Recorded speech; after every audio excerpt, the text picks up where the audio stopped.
To start a new manual testing session, you can start from the landing page or click on the manual testing in the main menu. Select the device to be used, and the session will begin automatically. While the device is launching, you can press the Upload or Choose Files to select your .apk or .ipa file to be installed, according to if you launched an Android or iOS device, and choose the test files to be uploaded onto the device.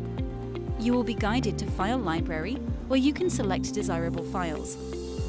You can change the device after you stop your current session. Just press the button Stop and then Change Device underneath.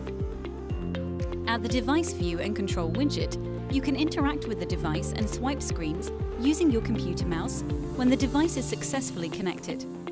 You can enable full screen mode, take screenshots by clicking on the camera icon, and switch the screen between portrait and landscape. You can find your screenshots at the bottom of the page and download the images by pressing the download icon on the top right corner.